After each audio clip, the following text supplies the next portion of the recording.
Praktik pembalakan hutan di Kabupaten Tapanuli Utara Taput, Sumatera Utara, kian meresahkan masyarakat.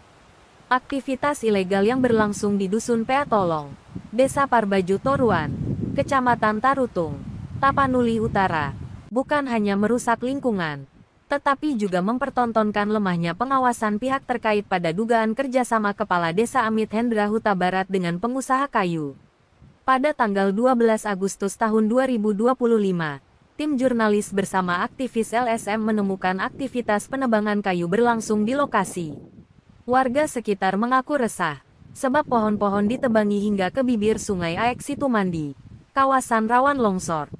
Dibangun dalam berapa tahun, kalau mau rumah bangun, mau namanya gay, dari donai. Jangan sih gebe, nanti bangun yang kota DPR. Rebab itu ni dah, nanti rumah jalan pertanian. Kalau mau ramang, iba nang noto di bang, maka mereka kon nabi isu na punah kalau noto. Kalau mau lo oto iba, tangguh iba manuntut. Buri nak tulang. Nah, lo. Buri nak tulangi. Sebab baru tua dikicakan ni naroh hari. Baru dah. Oh, loro nang diboto. Oh, loro nang diboto di Kijang Inung. Maya Situmorang disebut-sebut masyarakat sebagai pengusaha yang mengendalikan penebangan. Saat dikonfirmasi, ia berdalih telah mendapat persetujuan masyarakat serta izin dari Kepala Desa Parbaju Toruan, Dinas Lingkungan Hidup, dan KPH 12.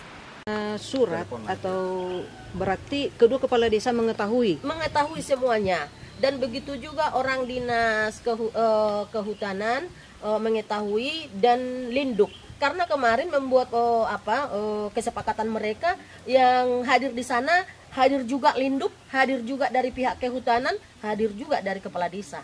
Jadi Izin semua bisa lebih spesifik lagi. Gimana Pak? Tadi kan menyampaikan atas kehadiran dari beberapa oknum pejabat lah ya, Iya. instansi lah saya. Iya. Bisa lebih spesifik siapa saja yang hadir. Yang hadir kemarin, tolong itu Pak Siota. Namun, pengakuan tersebut menjadi kontradiksi ketika dikonfirmasi lebih jauh.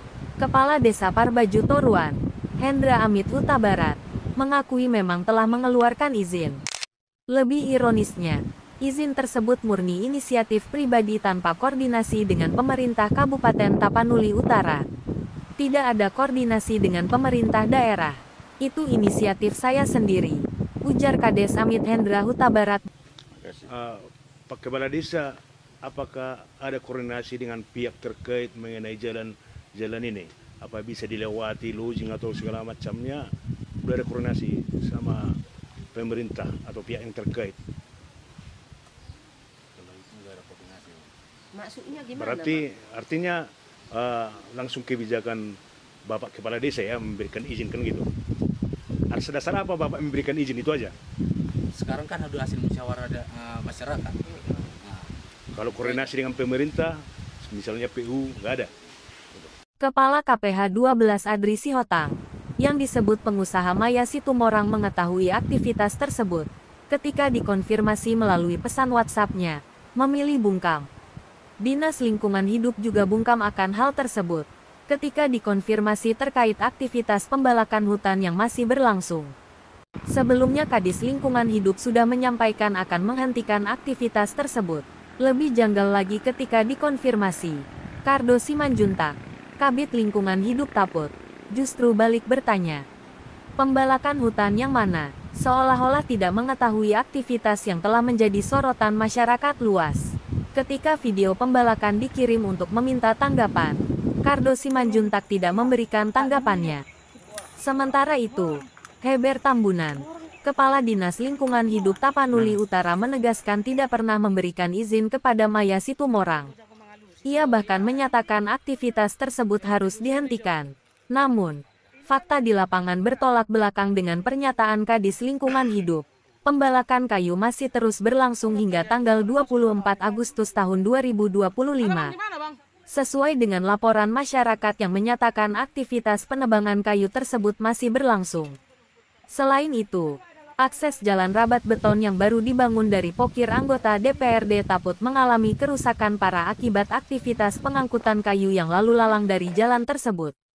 Pembalakan di sekitar Sungai Aek Situmandi memperbesar potensi longsor dan banjir bandang yang bisa mengancam keselamatan warga desa. Hal tersebut merupakan kejahatan lingkungan yang tidak boleh dibiarkan.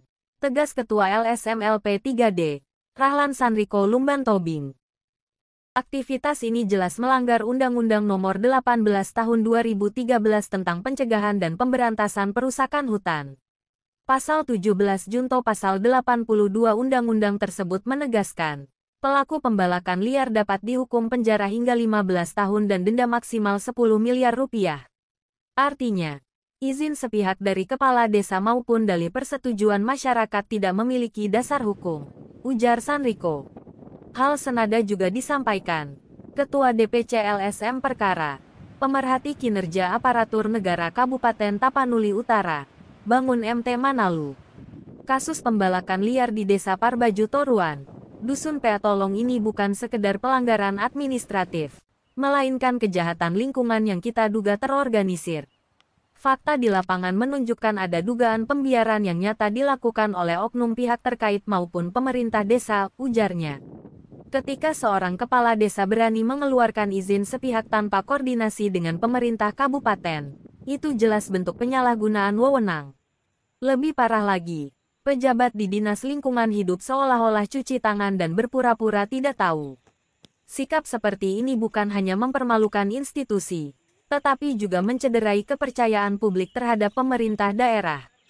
Kerusakan jalan rabat beton tersebut adalah bukti terang benderang bahwa penebangan ini bukan hanya merusak hutan, tapi juga merampas hak rakyat yang telah membiayai pembangunan infrastruktur lewat pajak mereka.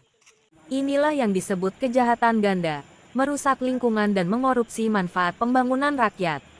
Pembukaan jalan menuju lokasi pembalakan kayu itu kan digunakan dari dana desa. Hal tersebut memperkuat dugaan adanya kerjasama Kepala Desa Parbaju Toruan Amit Hendra Huta Barat dengan pengusaha. Kami mendesak aparat penegak hukum dan instansi terkait untuk sesegera mungkin untuk bertindak tegas. Jangan menunggu bencana longsor atau banjir bandang datang baru ada penertiban pembalakan hutan. Jika kasus ini tidak diproses hukum, maka publik dapat menilai ada kong kali kong antara pengusaha kayu, pemerintah desa, dan pihak terkait. Hal itu berbahaya, karena membuka ruang impunitas terhadap kejahatan lingkungan. LSM Perkara menegaskan, jangan sampai hukum ditaput tajam hanya untuk rakyat kecil, tetapi tumpul ketika menyentuh pengusaha dan pejabat. Jika aparat berani menutup mata, kami yang akan membuka mata publik lebih lebar, tutupnya. Kesimpulan, fakta di lapangan, penebangan liar masih berlangsung meski DLH menyatakan telah dihentikan. Kades terbukti lalai, mengeluarkan izin sepihak tanpa dasar hukum. DLH kontradiktif, Kadis membantah, Kabid seolah tidak tahu. Dampak nyata, jalan pokir DPRD dan APBD rusak, sungai terancam longsor, ekosistem hutan terganggu. Hingga kini pengangkutan kayu masih bebas keluar masuk Desa Parbaju Toruan. Publik pun bertanya, apakah pihak terkait berani menindak, atau justru memilih menutup mata atas pembalakan hutan yang nyata terjadi di depan mata. Informasi yang diterima, besok Senin tanggal 25 Agustus pihak pengusaha akan melanjutkan pembalakan kayu ke wilayah Desa Hapoltahan. Atas hal tersebut masyarakat berharap agar pihak terkait segera menghentikan pembalakan dan menangkap para pekerja dan alat-alat yang digunakan. Kita kan sudah lakukan koordinasi dan konfirmasi nih kepada Dinas Lingkungan Hidup, ya, yang dimana mereka menyampaikan, ya, tidak ada mengeluarkan izin. Sementara dari pihak pengusaha yang katanya Maya Situmorang telah mengantongi izin, gitu ya. Jadi apapun ceritanya, kami, ya, yang melakukan kontrol sosial, ya, memohonlah, ya, agar ini segera dihentikan, gitu. Biar jelas dulu di mana duduk permasalahannya. Apakah memang ada izin, gitu ya? Itu aja yang bisa kami sampaikan untuk saat ini. Terima kasih. Dari Desa Parbaju Toruan, Kecamatan Tarutung, Kabupaten Tapanuli Utara, reporter berita editorial 24jam.com melaporkan.